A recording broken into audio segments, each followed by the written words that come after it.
Hell yeah, we got theme music, baby. It is time to go balls deep. The EA Sports College Football Headquarters Podcast. All right. Hey, I am Alan Gigax. I am Anthony Scafacci. Dude, now we got our shit dialed in. And we are here for another episode of Balls Deep. And we're going to start with a call to action. Yeah, we're going to thank. First, I want to thank all of you do out it. there for listening to the show. Right, all the members of the SAC. Yep, all the members of the SAC, and you guys know who you are. You guys are the backbone of this thing. You guys give us the energy and the motivation to keep going because, dude, we know you're listening, and we want to give you the absolute best we can give you, all this energy. We want to give it to you guys every single week. The SAC is not the backbone. They are the supportive structure of this podcast, but they are not the backbone. The SAC is the supportive structure of the Balls Deep. Are you getting like all biological on me now? Yeah, I am. Right. The SAC is not the backbone. The SAC is the SAC. Yes, they hold the balls. Yeah, exactly. Yes, you they guys cradle hold the balls. The balls. Yes, exactly. Yeah, but we anyway. couldn't go balls deep without you. No, we didn't. Otherwise we would just go all the way in. The balls would just the balls stop us. Right. Yeah, that's true. Yeah. That's why I can't ever give my wife the truly deep penetration that she needs. The balls are in the way. That's it. If it wasn't for those balls, dude, I'd be all up in that. Yeah. She'd probably be a lot more satisfied. Probably not. Tough luck. No, you're right. Probably not. Yeah. No, now that you mention it, it's probably not the problem. But anyway, we want to thank you guys for listening. Yeah, for sure. And make sure that you click subscribe. Make sure you give a thumbs up or a like or whatever. Rate the podcast. Yes. There you go. Yeah, that really helps us to move up in the algorithms and to get presented to more people who are just, they want to go balls deep. They just don't know how. Exactly, yeah. Yep. Yeah. All right. And the other people making it possible is our sponsor. Yep. And our first sponsor for just the tip is Squirters Juice Bar. They have locations throughout the greater Boston area with full service and self-service juice. Get your face in the place. I love that place. Yeah, dude. Who doesn't love Squirters? That's right. Yeah. That's right. Everybody. Everybody listening to this anyway. Yeah, you got to get those extra absorbent napkins. Yeah. All right. So, do you have a tip for us, Al? I do have a tip. And it is, as you guys know, I'm a mailman by day. Put the mail in the box, and I go from door to door. And in my 19 now year career, I've been attacked by dogs literally hundreds of times. Yeah. Okay. It is not a myth. That really happens. But the number of times I've been bit by a dog is 0. Oh. How have you managed to stay Well, safe? that's what I'm fixing to tell you. Okay. All right. It's all about preparation. So when you go up to a door, obviously you're not doing this as a mailman. Yeah. You're not doing this as a mailman. You just go to somebody's house. Maybe it's a stranger's house. Maybe whatever it is, dude. Just as a courtesy and as a safety for dogs, when you knock on that door, back up. You don't want to be right on top of that door when it opens because that's where the dog attack is going to happen. Mm-hmm. You go to somebody's house and you don't know, like they've got a dog. That dog might be tripping that day. You don't know. Sometimes bitches be tripping. Sometimes bitches do be That's tripping. right. Yeah. You know anything about bitches. You know they be tripping. Yeah. And then, dude, that's it, right? Then you're bit. But if you give yourself just that little bit of space for reaction time, time equals distance, or distance equals time, and time equals options. There you go. Yeah, exactly. And so, then you have the chance to do the thing that always works when bitches be tripping. You tell that dog, calm down. Yeah, that always works. Yeah. Oh, yeah. Oh, yeah. If you have ever told a bitch that's tripping to calm down and it's worked, please email us at reachballsdeep.com or at gmail.com. Yeah. Oh, good stuff. So what are we talking about today, Anthony? Yeah. So today I wanted to get into our creative side. Right. And as a lot of you guys know, or maybe you do know, I like to write stories. Well, I've been working on a book, and I've been working on this book now for 2 years because editing is a motherfucker, right? And I'm dumb, right? And I'm not dude, I struggled in high school English. So editing this book to a point where it's at a professional level is very difficult for me. And I also know that people that write books basically lose money unless you hit the jackpot. It's really a vanity project. Right. So the idea, not unlike a podcast. Yeah. So the idea of spending a lot of money to hire an editor it's just going to be like, so then I publish my book to lose money. Doesn't make a lot of sense to me. Yeah. So I've been doing it largely by myself. Right. Yeah. And so anyway, I wanted to read from my book.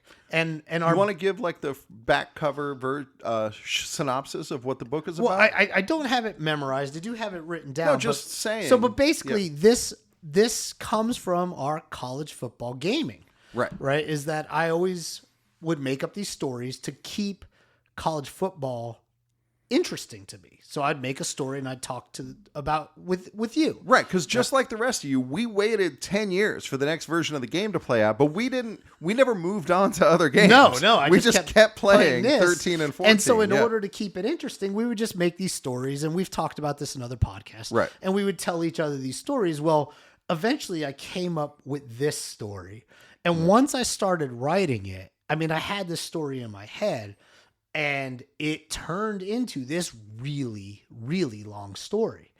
Yeah. And at first, this story started, I wrote it as kind of like a screenplay. Yeah, as a script. As like a script, so that the people on the page could read it. And you can actually go all the way back if you search it and find this whole series is on our page. Right. You search Go Fight Win. Yeah, and it's there. Right? In its original form. It's up yeah, there. and it's there, right? Now, so I went through and I made it into a novel form. And so I wanted to read that to the audience. Hell yeah, dude. Okay. And so I'm going to start. I'm going to read the first couple of chapters because the chapters are generally shorter. Right. Right. So that way idiots can read it. Yeah, this way any idiot can read it. Yeah. Any idiot can write it. Yeah. Right. Yeah. But I'm going to read it, and I hope you guys like it. I hope that everybody likes it. I'm going to do my best. Keep in mind, I barely graduated high school. Right. But this is where I've gone. In all the years, I've turned into, in my opinion, a pretty good storyteller. Yeah, we present to you Go Fight Win. All right. Go Fight Win, Part 1. Date, April 9th, 2019. Time, 3:27 a.m. The place, the Revere University campus. The Revere University campus sits tucked neatly on the Massachusetts coastline, about 15 minutes north of Boston. Established in 1823, has always been a quiet university, known more for its academic excellence than its athletic achievements. On this peaceful spring morning, raindrops fall in a light mist from the sky, forming small puddles that reflect the dim streets of the university campus. A light fog blankets the area, obscuring visibility, which allows a tall figure dressed in all dark clothing to blend into the drab background. As the figure's eyes scan the vicinity, they lock onto a young man, barely 20 years old, stumbling along the sidewalk. This young soul, inebriated and disoriented after a night of binge drinking, is a typical sight in this college town. The stranger watches as the young man lurches towards him, almost falling over his own feet several times, stopping only to regain his balance before starting again. "You okay, man? Need a hand?" the man dressed in black says. As the kid stumbles forward into the arms of the stranger, "I'm white boy wasted, man. My brain is like chowder right now. I just need to get back to the dorm." The man in the dark clothes that obscures his face replies, "Come on, man. I got you." "Damn, you're heavier than you look. You got a name, kid?"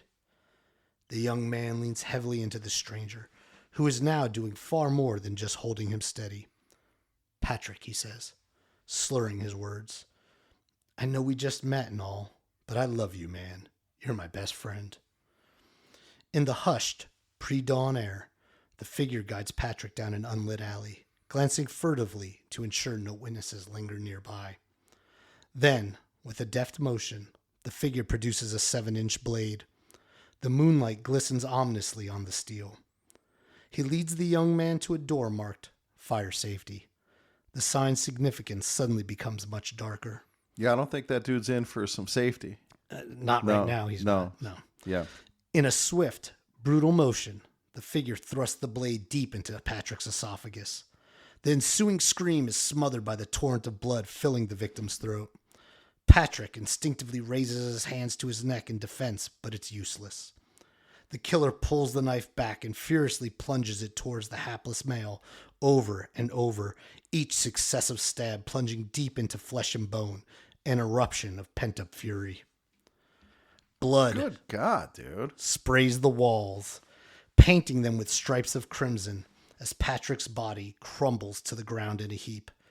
The killer pauses and lingers over his mortally wounded victim, like a lion admiring its kill, before slowly kneeling down to listen to his gasping breath.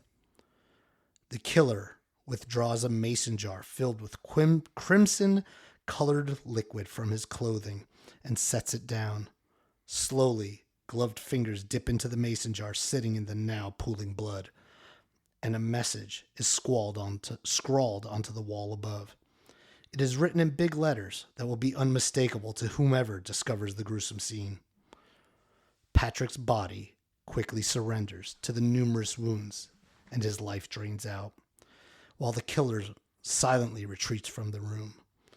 Patrick's eyes glaze over. The lifeless eyes of death are left staring at a message written in blood. As it comes into view, it reads, "Go, fight, win." Hey, that's the name of the book. It is the name of the book. How about that? This that? series, when I started it, was definitely different than everything else I've done. Oh, yeah. And which is why I wanted to do Because it. everything else is really just comedy. Yeah, just a purely comedy. Yeah. But this was, I wanted to go darker. And so, Dude, it's definitely darker. Yeah, and I wanted to come out with a bang. And I remember when I released this first episode, we only Right. probably had like 50-something people or 60-something people Right, at right. headquarters. And the reaction was like, holy fuck. Yeah. Yeah. Dude. And so, all right. So should I keep going? Yeah. We're only like 12 minutes in. So, yeah, go for it. All right. In the early morning hours, while a campus slept, a killer makes his presence known, threatening to consume all in his path. A few hours later, Emma Sullivan walks across the Revere campus. She is almost giddy. She thinks back to her first year on campus as just a freshman and how nervous she was to meet Coach Miller. Now, just 1 year later, Coach Miller is no more, fired after just over a month into his first season without scoring a point. She laughs at herself. That morning, she dressed in her cutest outfit, and today she has on a pair of leggings and a Revere Riders hoodie she wore to the gym. Her shoulder-length red hair is still pulled into a tail, and she has no makeup on whatsoever. It has been a week since the Revere Riders have announced the hiring of a new coach, and she has spent most of that time trying to write a bio for him, only to end up with just a quick blurb. Coach Taylor spent 8 seasons as the Northampton High School football coach. He led Northampton High School to 6 consecutive appearances in the state playoffs and 1 state title. At 37 years old, he accepted the near hopeless task of turning the worst program in college football history into a winner. Dude. Nice. All right. Oh, so it's got a college football angle. Yeah. This is game related. Relevant to our listeners. Yes, yeah, yes. exactly. Yeah. Emma stands in the small meeting room painted in the red, white, and blue of the Riders, waiting for Coach Taylor to arrive, while she goes over her notes and questions she plans to ask. Emma scribbles a few topics onto a scratch pad and checks the time on her phone. He should have been here by now, she thinks. The sound of a door opening down the hallway gets her attention, and she looks up to see Coach Taylor walking towards her. He looks young for 37, tall, athletic, handsome, with a full head of dark brown hair and salt and pepper 5 o'clock shadow. She thinks while looking him over. She walks over to him and extends her hand. "Thank you, Coach Taylor, for the interview today. I know you have a lot on your plate." Liam shakes her hand firmly. "Hi, Emma, right? I would have worn something more presentable, but my secretary didn't tell me this was going to happen until about 15 minutes ago. I guess we can go back to my office," he says, turning sideways and gesturing back down the hall. Liam grabs a small metal chair and slides it in front of his desk. He scoots around to the other side and sits down. For the next 45 seconds, he shifts back and forth in his seat like a first grader who can't get his wiggles out.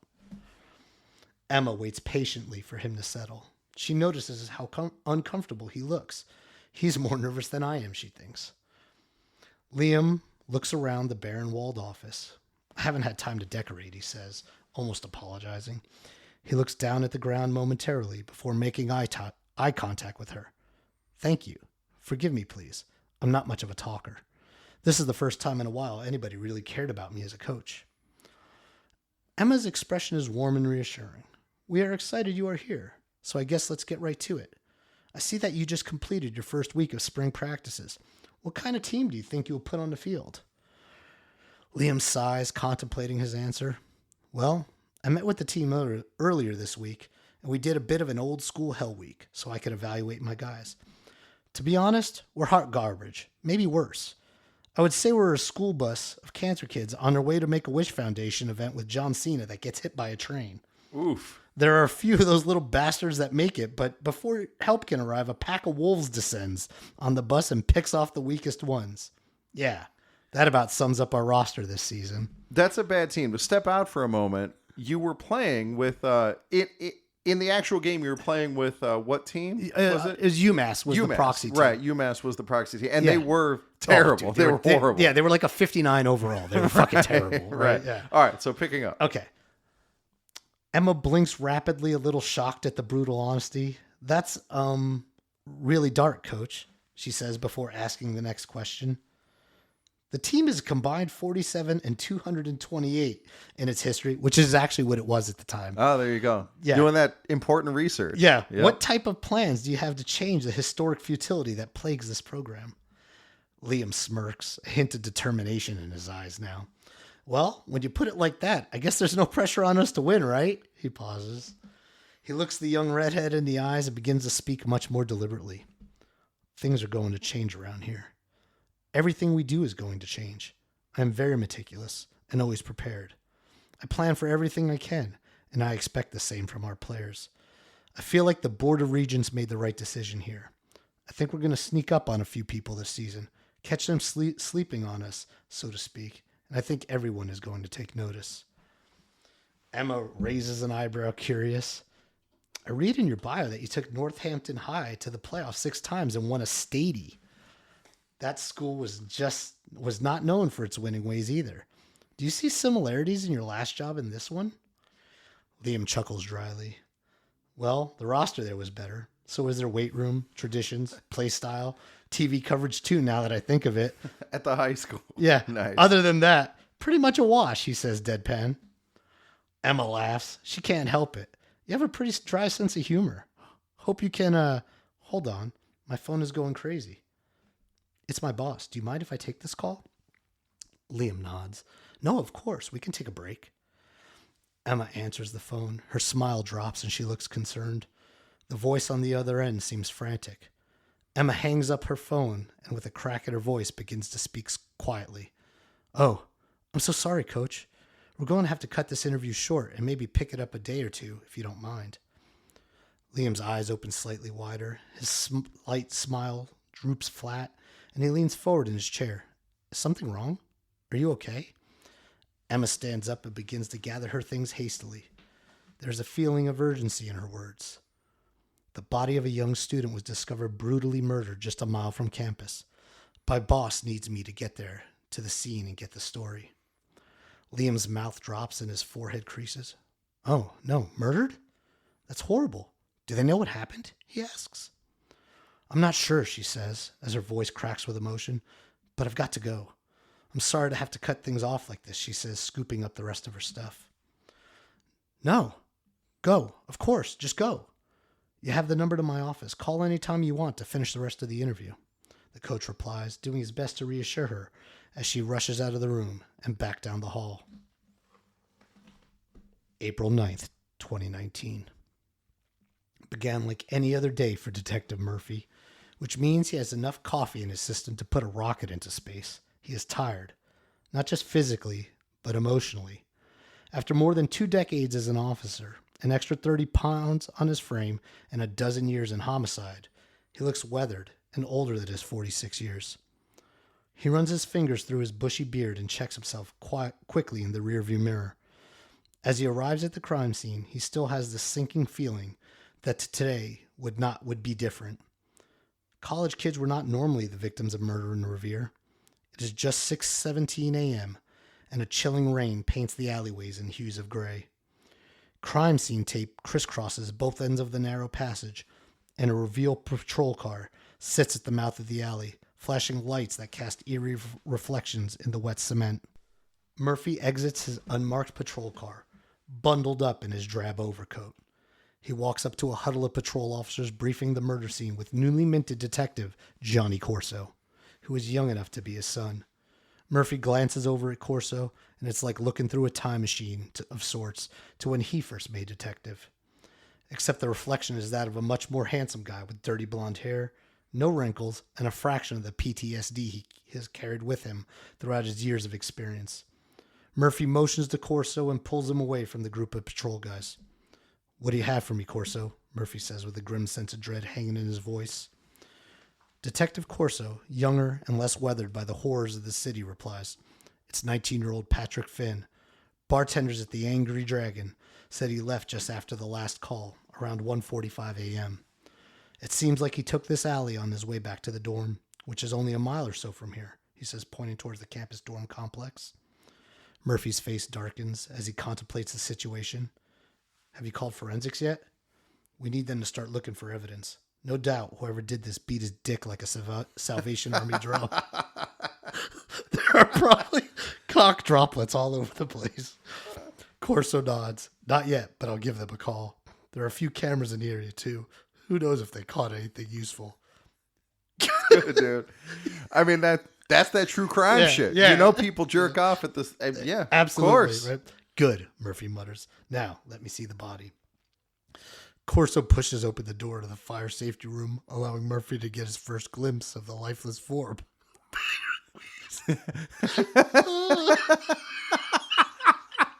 Hey, man, this is some dark murder noir shit. Come on. I'm trying. But it is what I love about the novel is it is both serious and funny. Yeah. And dude. This is my first time ever reading it out loud to anybody. So anyway. Right. All right. Get back on the microphone, dum-dum. Yeah. So he There pulls you go. a small audio recorder from inside his coat and speaks into it. "For heaven's sake, it looks like he fought a truly ferocious adversary. Most of the stab wounds are on the left side of his body. The killer is most likely right-handed. The angle of the wounds, it's downward. This was intimate. This was a brutal, violent act. Finn also has defensive wounds on his forearms and hands." Murphy's eyes drift to the wall nearby, a silent witness to the horror that had unfolded. "Whoever did this," he says grimly, "ambushed Finn. Probably waited for him to pass the door, shoved him in, and stabbed him 4 or 5 times before the poor kid even knew what was happening." Corso, equally disturbed, chimes in. "I agree. And look at the lividity on Finn's side. The blood settling like that shows he landed on his left. He never moved again. Probably bled out in a minute or so, I bet," Corso says. "Murphy, you got your flashlight? Look at that wall," he says, pointing towards the mysterious message. "Go fight win?" "What in the world?" Murphy pauses, trying to process what he sees. "Do you think that means?" He finishes while staring at the wall, still trying to make sense of the entire scene. "What the hell? The sick son of a bitch put a heart on the damn eye in Win, too." A few moments pass. Murphy leans down and inhales through his nose. Can you smell that? You're laughing because you know what's coming. Yeah. The listener does not know what's coming. No, I'm trying, man. Yeah, I know. Yeah. Yeah. I shudder to think of the guy I'm going to have to pay to read. I want to be there for that. Dude, Anyway. you better do the setup line again because you broke up Yeah, through sorry. it. It's Murphy hard, man. leans down. Start with Murphy leans down. Murphy leans.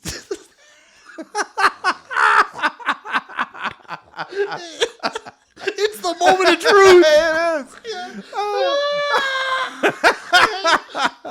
I need a second. Get Okay. back on the microphone. Yeah. There we go. Murphy leans down, inhales through his nose. "Hey, Corso, can you smell that?"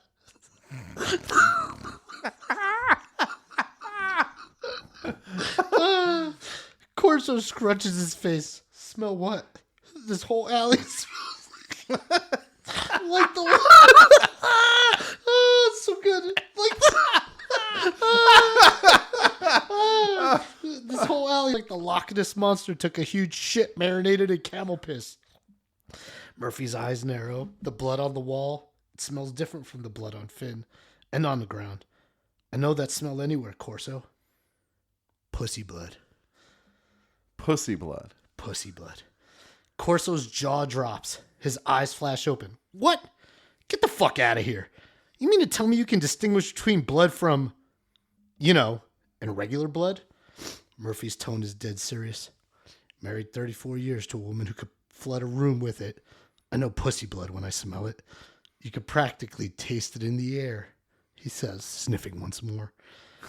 Just then, a stranger in a tattered Revere t-shirt appears outside the doorway. Startled, he blurts out, "Is that a guy? He's dead? It's gross."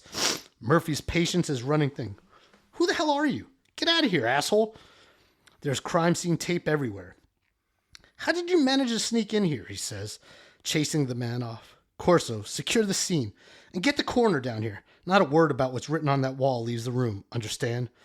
Corso nods. "Got it, boss," he says as he leaves the room and yells to the patrol to tighten up the crime scene. Murphy now stands alone in the room with the corpse at his feet. He looks around from wall to wall, trying to rationalize the unthinkable nature of such a crime. When does something like this ever really make sense? What kind of animal has this inside of them? Murphy pulls out a small notepad from his shirt pocket, makes some final notes. No matter what he has seen before, the sinking feeling in his stomach is telling him this is different. It is only the start of it all. It is only the start of it all, indeed. That is your first taste of Go Fight Win, novel by Anthony Scafacci. Dude, that was really hard. Yeah, dude. Because I know what's coming. You know that Pussy Blood's coming. Yeah, and dude, and I had this fear that the second someone gets to that, they're like, "Fuck this, I'm out." Right? Right. But, So the killer writes the message, "Go Fight Win," with Pussy Blood. that is the implication as far as Detective Murphy is concerned. Right, because he can smell it. Yeah, he can smell it. He can smell the difference. He's like a shark. Yeah. Yeah. Well, you live with a woman who gushes like that Yeah. for all that time. Yeah, it's part of the PTSD. Dude, Yeah. understandable. So so that's it. That's the first few episodes that I released. Right. Now into which are novel now form. like first chapters essentially. Yes. Or, Yeah. Or at least first parts of. I don't know how the hell it would get mixed up, but Yeah. Yeah. Either way. yeah, Dude. that's it, man. That's, Good times. dude. I wish I could have got through it without breaking up, Yeah. but dude, you're not a professional. no, I am definitely not No. a professional. So for next time, yeah. got to work on character voices. Dude, so I want to do voices, but Yeah. dude, it's gonna sound retarded. I'm gonna Yeah, sound like that's the problem. yeah, I'm gonna sound bad, and it's gonna make reading it that much harder. Right. But yeah, but dude, just getting that out there, man. Yeah. Dude, I kind of feel like this like big weight has been Sure. lifted off my skin, and hopefully, dude, the members of the headquarters and the members Right. of the Of the SAC, SAC. yeah, Yeah. that they listen to this and they don't just stop fucking listening after Right. that. Yeah. Well, the good news is you read clearly. You know, you're able Yeah. to read. You read it at slightly above a fourth grade level, Yeah. which is great because Yeah. that's about the level it's written at. Yeah. And so, yeah, dude, it came out good. Yeah. Yeah. I mean, dude, like I said, that's the first time I'd ever written it or read it out Read it loud. out. Yeah, yeah. Yeah. And read it to an audience that is judging me. Right. And hopefully, dude, we've laid those tracks long enough now that they're like, dude, that's Right. actually pretty good. With my own novel, Yeah. I record it and read it back, and then I'll play it in my headphones of me reading it while I crank one out. Oh, right. Okay. Yeah. Yeah, that's good. It takes I like that self-indulgence to the next level. yeah, it's a little self-glazing here, but so It what? is. Yeah, that's exactly This right. gets Yeah. you inside our creative minds a little Right. bit, dude. Yeah. And there's way more to come. Oh, yeah, dude, we yeah. have a lot of creative work that we will share with you guys and to kind of take you along that journey with us. Yeah, absolutely. We want to push this podcast more than just playing a video game. I mean, the game is only so big. You know, Right. there's only so much we could talk about, and our members almost undoubtedly are playing more than we are. Yeah, they So- would have to be. Yeah. 'Cause- So I mean, so like, dude, they've been there, done that. Right, So, but they've never been there and done this. No, No. dude. And if other people are doing stuff like this, we want to know about Oh it. fuck yeah! That's the what we page is have a for. storyline page, dude. Yep. Give us that shit. Yeah, I'm here exactly. for it. Yeah, All no right. doubt. All right, so today's reading was sponsored by Beef Curtains Deli. Come on down and enjoy Beef Curtains, home to the tangiest roast beef in Revere. Hey, now we know a little bit more about Revere. Yeah. The meat is always the main attraction at Beef Curtains, and we know we'll be able to satisfy your hunger. And don't worry, our meat is properly aged. Let us know how pink you like it. So I've had beef curtains, Yeah, sure. All right. Yeah, it's great. but I've never had beef curtains, if you know what I mean. Like in the sense that Do you, like fresh. Are you know? saying that you've never been to the restaurant, or are yeah. you saying that in your personal life you Yeah, no. I'm saying I've never Okay. been to the restaurant. never been to the restaurant? No. Oh, dude, Yeah. Next time in Revere. Yeah, I would Obviously go. I would stop in. absolutely go for it. Yeah. I mean, if they're going to be kind enough to sponsor us, dude, then- I really should. I mean, maybe they could just send us some. It would be better. We're far. Oh, I'm from sure there. it would. Yeah, yeah, So yeah. yeah. For that matter, why don't we get the Dildonic Institute to send us a bunch of butt plugs too? Hey, I'm there for that too. Yeah, All right. exactly. All right. Yeah, wait, who says they haven't? Wait a minute. Have they been sending you butt plugs and you're just fucking sitting on them? Oh yeah, somebody's sitting on them. Oh, Yeah. good times. All right. For Anthony Scafacci, for Alan Gigax. This is Balls Deep. We are out.